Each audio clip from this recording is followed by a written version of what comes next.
This podcast is brought to you by the Ginger Camel Network. Visit us at www.gingercamelnetwork.com.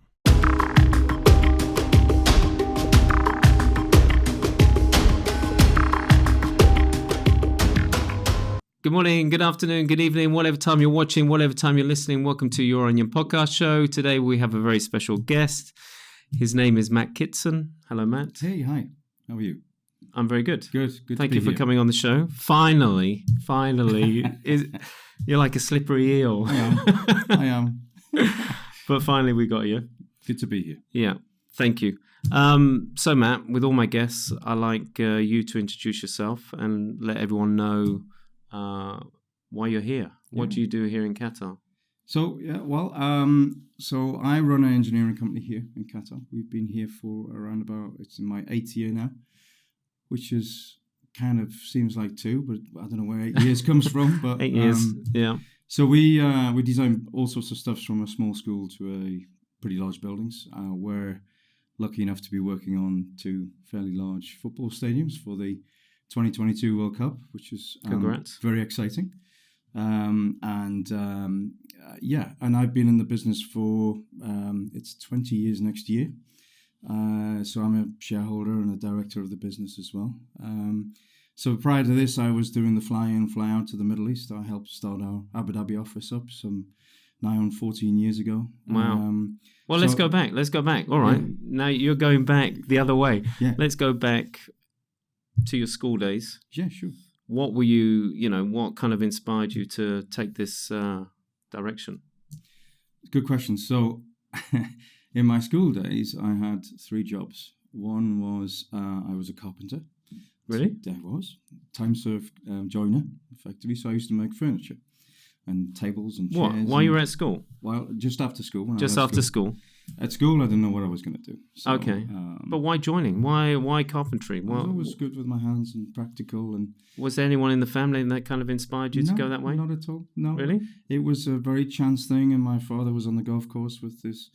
It sounds very bizarre. This Canadian guy who just retired from the oil industry, and he, as part of his retirement, he married a Geordie girl because it was in Newcastle. And he said, right, I've retired. What am I going to do now? And he said, right, I'm going to put my hands to wood and make furniture and all that sort of stuff. And you were listening. So he was looking, while playing golf with my father, he was looking for a somebody to help out in the shop, and which I did. So initially it was sweeping the floors and the sawdust. And worked my way up to making stuff. So I did that after leaving school for about 3 years. So yeah. Okay, you said 3 jobs. 3 jobs. So was that the first job? That was 3 jobs in parallel when I left. Okay, so what? So second job was I was a doorman. Have you?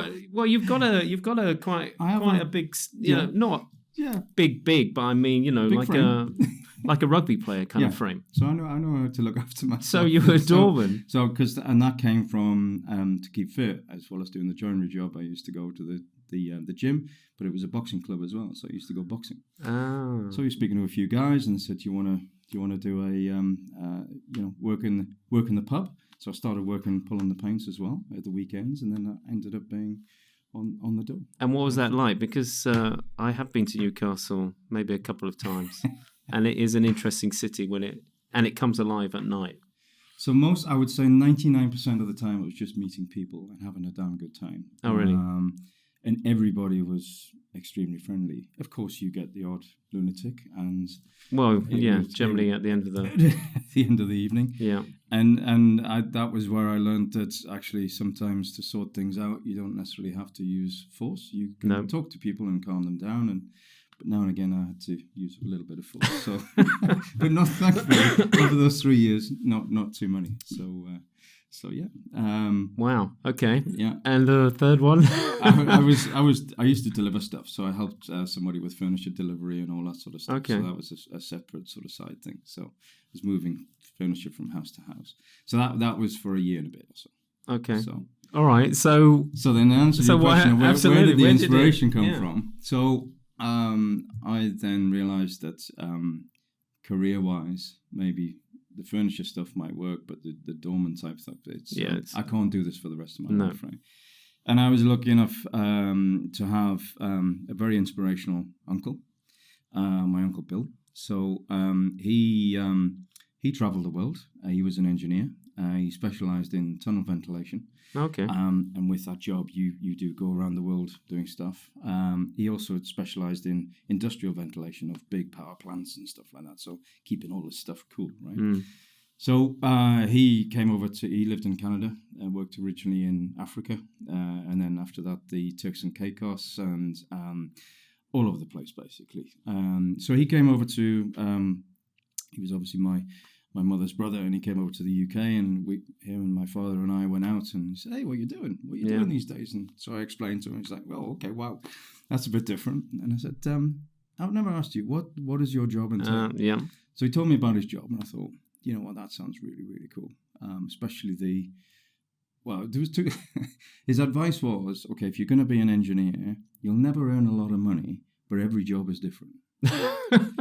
So that was so it's not boring, effectively. Yeah. And he traveled the world with it, which I thought was very cool. So I went back to college and started from scratch on things that helped to be engineer, and then next thing I then qualified from. So hold on. So was that after 3 years? That was after 3 years. So I kept the dormant side things going. Yeah. And then after 3 years, you went to college. I went back to college. Yeah. So you were like a mature student, in a way. Yeah, exactly. And then qualified at Newcastle College of Arts, and then went on to what is now Northumbria University and did a higher national diploma. And then when I finished with that, which took me in total about 4 years to finish all of that, I then decided if I'm going to go and be a proper engineer, I've got to go to London. So then I hopped on a train and went down to London, much to my mother's horror. What do you want to go to London for? What are you going south for? What are you going south for? Yeah. But it was where all the good architects are and the amazing projects, etc. So, that was in August of 1989. I moved to London. And I started working. How did you find the job? Did you just knock on doors, or did you? Because there was no internet at that time. So was there a lot of letter writing? So no. The interesting thing is, Northumbria University at the time, they had companies that would come up and do a careers day. Yeah. So you'd go around to each cubicle basically and have a discussion with each one, and they would tell you about what they have to offer and this, that, and the other. I actually had 5 interviews in the south with 5 different companies in those cubicles, and then I had to choose which one. And again, it was phone call to uncle. It was right, I've got this one, and then he recognised one name, which was your uncle gave you Roger Preston and Partners, and he worked with them on the Channel Tunnel. So I did some stuff on the Channel Tunnel way back when. I took that job and moved down and started working Maidenhead, of all places. And very quickly, from there, I was working in London quite a bit. Based in Maidenhead. So what was your initial role? So I was a mechanical engineer. But then I very, very quickly went off and specialised in building physics. So that's using computer modelling to analyse buildings. Mm-hmm. And that's a bizarre story. So as a mechanical engineer, interestingly, in the first year, I realised, actually, this is a little bit boring. I'm not quite sure it's what I want to do. Sizing pipes and ducts and all that sort of stuff. But the company I worked for at the time won a big project in Frankfurt, and that was Commerzbank headquarters, which up until recently was the tallest building in Europe. And they said, look, we've won this job. They called me in. I said, we won this job, and it is, but it has to comply with the German energy regulations. So we're going to form this new environmental modelling team, and we'd like you to be part of it. And I said, well, that sounds great, but what is it, number one? Yeah. So they explained what that was, and it was all about modelling of buildings to look how they perform and then you have to submit that information to the authorities and stamp. You get your planning. That takes about a year, by the way. Oh wow. But the other question I asked is like, why me? And my boss at the time says, well, you seem to be very good at spreadsheets. So that was the turning point of my career, quite frankly. Okay. It was all down to Excel and Microsoft. So you love doing... And Bill Gates, God bless him. Yeah. So you're a bit anal with the whole I couldn't get further away from it now. But I very quickly got into... I obviously worked on Commerzbank headquarters, which was a great privilege. Amazing building still to this day. And then keeping that, I then moved companies to another smaller consultancy in London.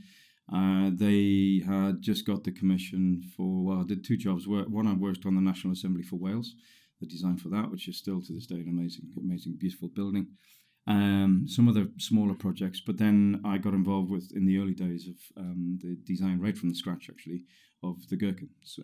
What's that like? Because that's an iconic building. So I worked on that for 7 years, initially starting with a smaller company, and then got poached by the company I'm with now, Hilson Moran, to sort of finish it off. It's one of those one-offs. It's a bespoke building. It was absolutely ploughing the way forward for how buildings should be. It's interesting now. There's a lot of talk about wellness in buildings and absolutely that's and the daylight and it's about designing buildings for people, right? And was the Gherkin that kind of? It was building? Absolutely, because the client, being Swiss Reassurance, I think the 3rd largest reassurance company in the world, they had a whole load of boffins back in Switzerland who looked at productivity and performance of their staff. Yeah. So when we were doing our analysis of this building and looking at the daylight, looking at the energy and the atriums and how people would sit, and that would always go back to the boffins, and they'd come back and, yes, we think that this will get 2% or 1% more productivity out of our staff. And equally, the headquarters was bringing 5 separate smaller buildings, and where the people, they've been in London for over 100 years, bringing that together in one headquarters. So there was an inefficiency associated with that. But I remember having a discussion about even with 2% productivity increase of their staff, that building would pay itself back. The whole cost of the building would pay itself back in 2 years. Oh, wow. So, but it was an amazing thing to be. And that, when was that? When was the Gherkin? When was that building? So I started working on that in 1998, end of 98. Because was that, you think of London before that. Yeah. You didn't have those kind of buildings. No, was the Gherkin the kind of the first? It was. It was one of the. I guess in a way, it was one of the ones that put London on the map. Yeah. The Wharf was always there, which we worked on. But London had Tower 42, of course, which was the old NatWest Tower. Yes. The Gherkin was one of those. It was the one that was like, okay, London's kind of here, and there was a bit of anti-high-rise going on with the planners at the time. And again, the shape of the Gherkin is not there because that's what Norman liked it to look like, Norman Foster. It was there mainly to react to the planners who didn't want this big square block on the top of what was quite an empty skyline. Yeah, no, absolutely. They wanted something that kind of looked beautiful and blended in. And so that's where that came from. And then you look at the skyline now and it's just littered with, again, beautiful buildings. Oh, absolutely, So it was a trailblazer for its time, and I think still is. It was used in the Olympics, right, as part of their PR campaign. I think there was somebody jumping over the top of it, right? Was it? A picture or something. So, no, and again, just involved with that sort of stuff was for me personally, was an absolute privilege. Wow. So it's pretty cool. So you've done some iconic buildings. So what kind of brought you to the Middle East? Well, as I say, I'm a shareholder of the business. How did that come about? You've done very well. You've kind of worked yourself up. I think, it was. We used to be owned by a large French. When Jim and Peter retired, Jim Hilson, Peter Moran, Hilson Moran name. They sold the company to a French company, which again, big company. We were one of, I think, 180 companies in the business. They went, as any big company, went through a CEO every couple of years. The last CEO they had, that we knew anyway, decided, Hilson Moran and a few others weren't part of the portfolio, so they decided to sell. Okay. And we went, well, you're not just going to sell us to anybody, we're going to buy it. Okay. So we bought it, effectively. Yeah. So there was about 12 of us that bought the company back, because again, we believe in what we do, and we're not just going to go to a fire sale. And we bought it back, and that was quite a defining moment, I would say. That was a point at which where we could take the company where we want. Was it a bit of a scary time as well? You're investing in something, or you... No, you did. Well, I can only speak for me. I don't know about the rest of the shareholders, but it was... I found it quite exciting. Yeah. To be in charge of your own company and in charge of your own destiny. Absolutely. And actually, within the first 6 months, the first big decision as a new set of shareholders was do we go and do Qatar or not? And then we've been here looking and talking to a few people, and we decided, yes, we're going to go. Now's the time to go and do Qatar. We'd looked about 3 or 4 years earlier, and it wasn't quite the right time for all sorts of different reasons. And the French, quite frankly, were dragging their heels somewhat. Well, we did not know. So, but the French are here in force, so we never really understood that. So, we decided to go for it here. But why you? Because you've got 11 other shareholders. Well, I guess I had an international background to me. I understood the market. I'd been here. I'd obviously spent a lot of time in the UAE. I'd done some work in Saudi Arabia as well. So I sort of understood the Middle East. And I put my hand up. And that was also from a personal side as well. I put my hand up in principle. I hadn't quite had a full discussion with my family and my wife yet, but no, that's the But I knew at the time my daughter was coming up to the end of her primary school and she's going to go into secondary school. So timing of education-wise for the kids was great. So moving forward 6 months, we landed on the tarmac here. My wife next to me and my young daughter, my even younger son at the time. And we didn't have a business at the time. We didn't have a project here at the time. And it was completely... Oh, you had nothing? Nothing. Completely organic growth. Wow. Because I've seen a few people that have, done that and then left after a couple of years because they haven't been able to win any contracts. No, I think... So that's... I'd like to think some of the specialist stuff that we do, all the computer modeling, helps. I think it certainly has helped. I also think our portfolio speaks for itself, and we're a known company, certainly in London. Yeah. Saying that, when I got here and when I went around and saw the people that I'd seen previously on the fly in and fly out, and said, "Hi, we're here," and some of the people I hadn't met before, I did get a Hilson who? They didn't. So you'd like to think you're known around the world, right? Well, you're just known in the UK and especially in London. Yeah. So you arrive here and it was like, right, they know absolutely nothing about us, right? It is literally start from scratch. So, but I wasn't sort of put off by that. I'm quite dogmatic and we go about things. And did you find a local sponsor, or how did you set up? We have a Qatari partner. Okay. As there's 3 ways of setting up here. Yeah, exactly. Operating effectively in one of the free zones, or operating as an international, or operating with a local partner. So you chose a local partner. We chose which is probably the hardest route to go down in terms of the paperwork and setting up with the ministries. I'd like to say that was it was the best decision we made since being here. But how did you choose? How did you know that partner was the right person for you? Through our Qatari partner, through our Emirati partner in UAE. Okay, yeah. He did, a long time back now, recommend some Qataris here. That was at the time when they spoke to each other. That's probably still do, but probably do. We came and met a few, and we just knew Sheikh Hamad was the right one because he's just a great guy, and he actually, winding all the way forward to now, he gets what we do. He's quite excited by what we do, and the fact we're working on the World Cup stadiums and some prestigious projects. I'd like to think that's really good for him. There's a bit of kudos associated with that. But we've had a few problems here. Every company does, but nothing compared to other companies. And I think by association, he's been extremely helpful. Yeah. So. And where was your first office? Was it in this town? Or? It was in this town. Oh, really? Yeah. The same? 10th floor. 10th floor. Yeah. So the whole 6 floors down. Yeah, absolutely. Wow. So so first office that was opened about 8 months after we'd been here. Yeah. And when did you win your... It's the size of your office, Absolutely. And it was just me. Wow. And I did that for nearly a year and a half. On your own? On my own, yeah. And when did you win your first project? That was about 2 years in. 2 years in? First major... We run one little snippet of work. Okay. And how did you source your team? Was that an easy... Did you reach out locally or internationally? Because I know I've been with the company so long, I know everybody in the business. So I know the people in our Abu Dhabi office, and I know people in our London and Farnborough and Cambridge and Manchester office.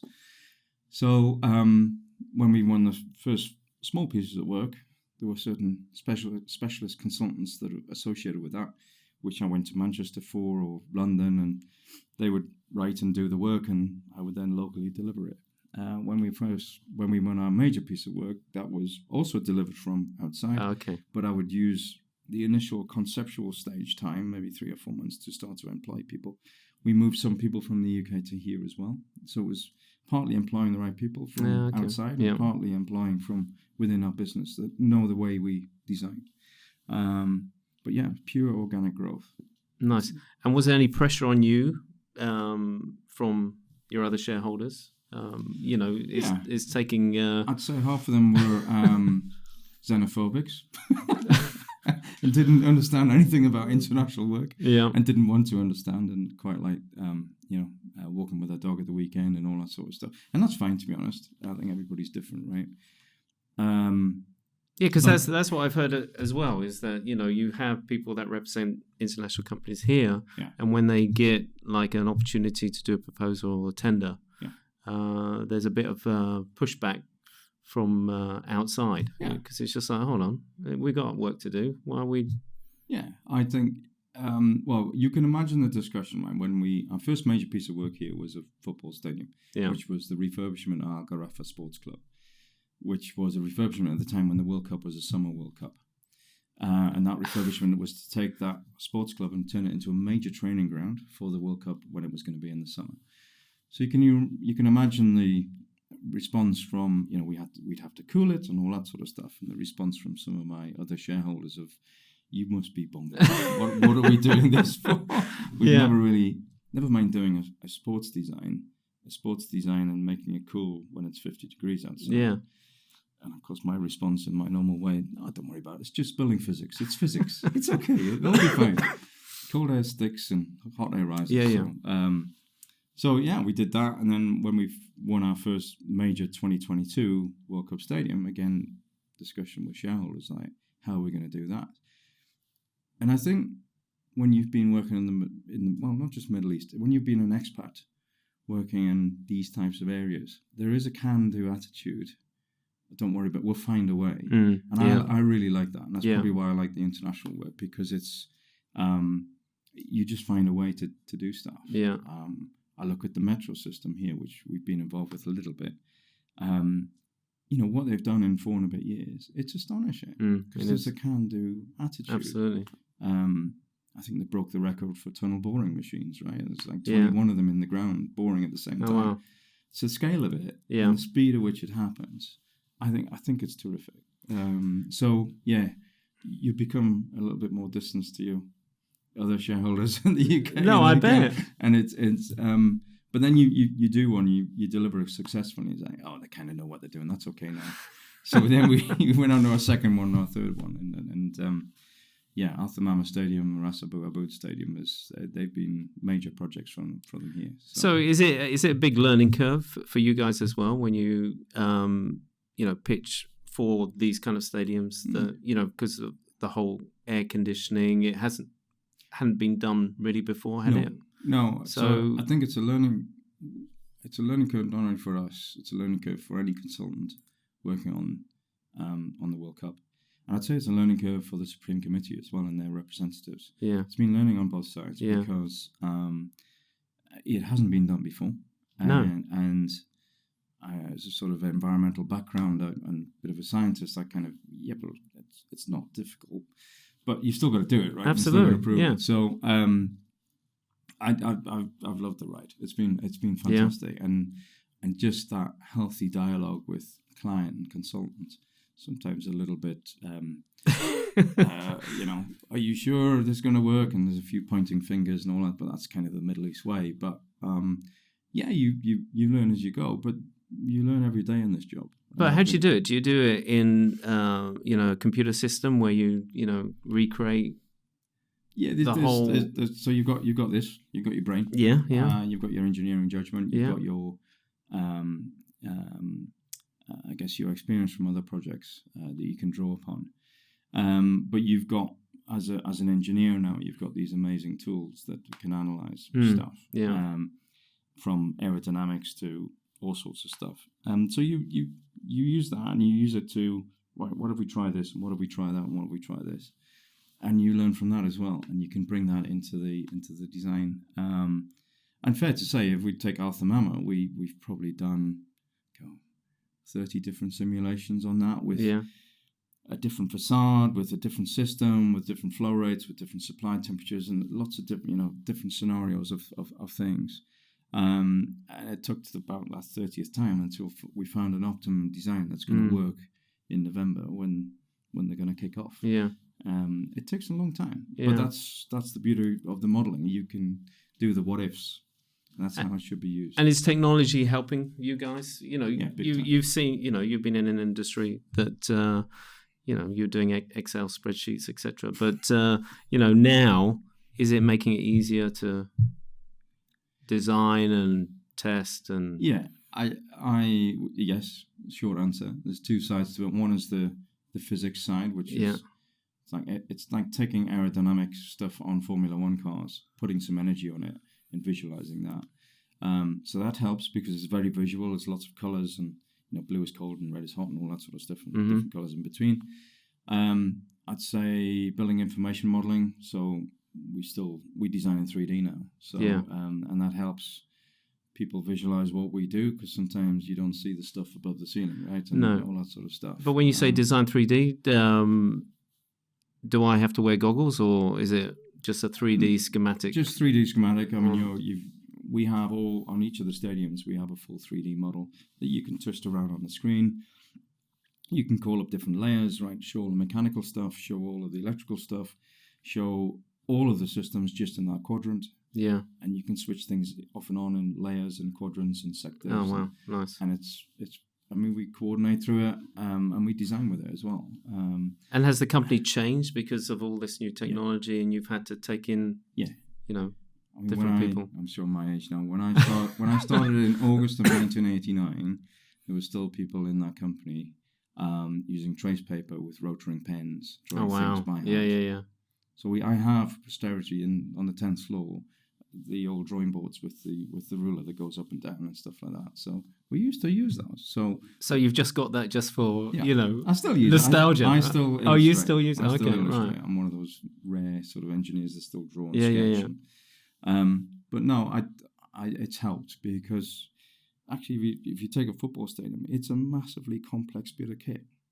There's so many parts to it. See, it's funny. I bet a lot of people don't see that because we just see, the stadium, which is like a basic shell, and we don't and seats. Yeah, we don't really think of it, Yeah, there's so many bits to it. But then if you took a car apart, that's a complicated bit of kit now. But that's why I was checking. One of the stadiums is made up of what is it? Shipping containers. Shipping containers. Yeah. Where did that idea come from? Is it just where the location is? Is it near a port? So this is Ras Abu Abud Stadium. Yeah. For those who don't know, the Ras Abu Abud Stadium sits on the Corniche, a site next to the old and the new airport between. So it's right on the Corniche. It's on a prime piece of real estate land. The client, to be fair to them, recognized that it is prime real estate. So there was an aspiration to come up with a design that would obviously satisfy the World Cup and the requirements of the World Cup. And it's designed to be a quarterfinal venue. Mm-hmm. But afterwards, you take it all down and you can ship it off somewhere else in the world. Completely. Yeah. Just take it all apart. Most of the stadiums here, with the exception of one or two, are the capacity of the stadium is halved. So the upper tier is taken away after the World Cup. Yeah. And those top tier seats are given to whoever. But with this one, it's, and again, I'm showing my age here. Remember Meccano, right? Yes. It's a big piece of Lego Meccano. and then Meccano. Yeah. So it's a big piece of Meccano. Oh, wow. So we, and then answer your question, where the idea come from. So we're working with a Spanish sports architect called FIA. So Mark Fenwick is the main guy there. And also Schleich Bergman, SBP, Structural Engineers in Germany. Yeah. So Knut, good guy there. We, quite frankly, we were already working on the Al Thamama Stadium, and we got this RFP through from the Supreme Committee. And the brief was, has to be FIFA compliant, of course. Mm-hmm. Has to be relatively value for money, should we say. And ideally, we'd like it, we can dismantle it afterwards. So we're all sitting there thinking, how on earth are we going to do that? So the first thing as a designer, you come in your head, well, you've got to prefabricate, because to do it in a traditional ways of build is extremely, well, you won't hit the budget for a starter. And then you'd have to kind of demolish it afterwards, and that's not what the client wants. So we looked at, there's two different ways of prefabricating. You flat pack effectively. Yeah. But even that was a little bit too complicated. So Mark, he actually had, by his desk, he had a big pack of Lego.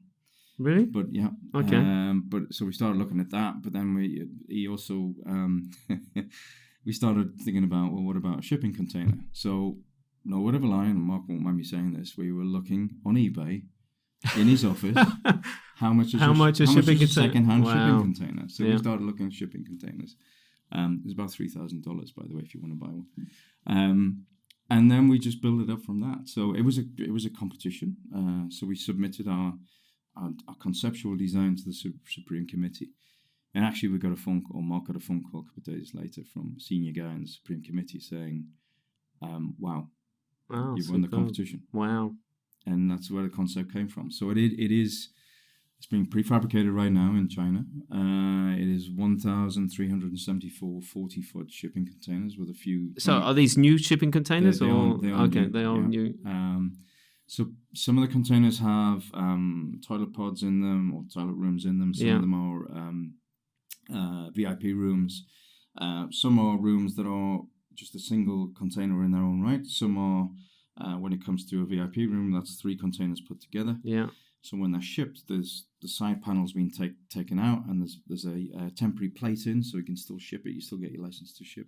And when it comes to they will be shipped just as shipping containers. Yeah, wow. And then kind of So, and then some of them have the structural steel in. Some of them will have some of the roof inside. Yeah. And when they come, that gets taken out and built up, and they become storage rooms.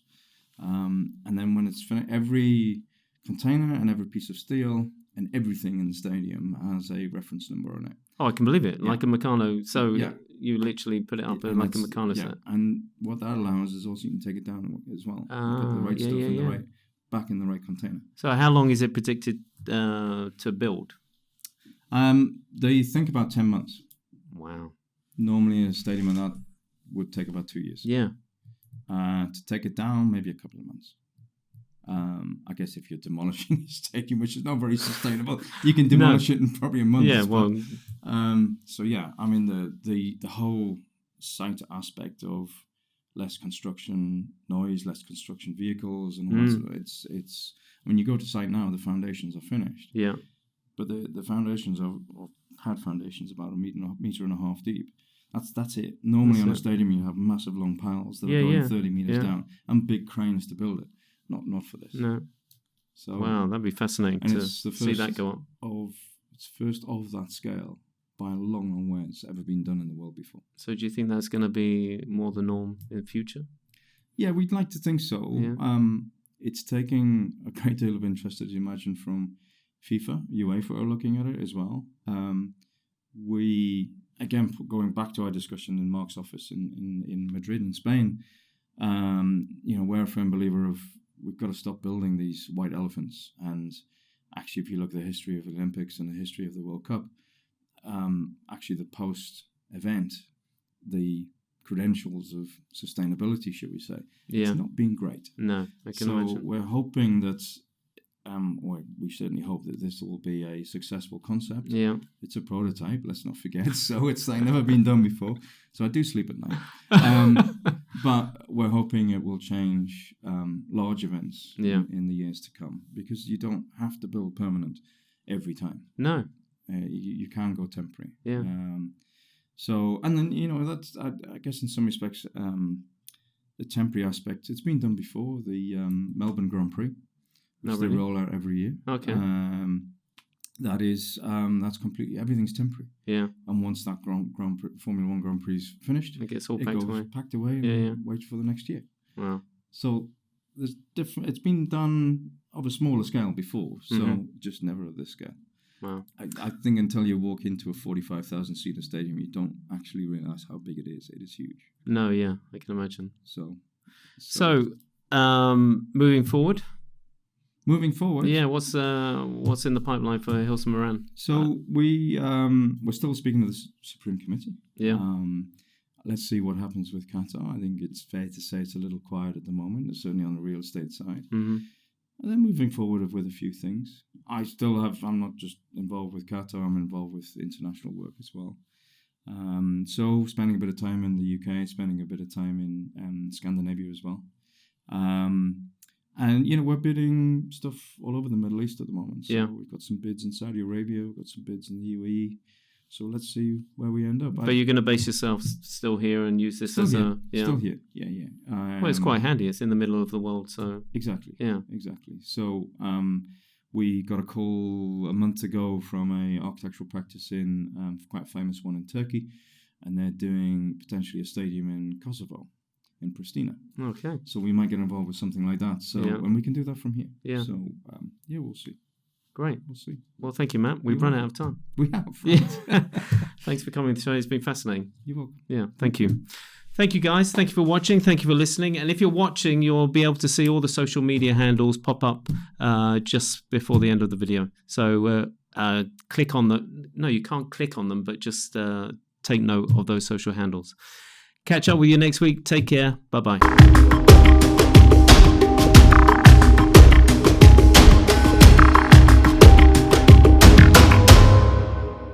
This podcast has been brought to you by the Ginger Camel Network. Visit us at www.gingercamelnetwork.com.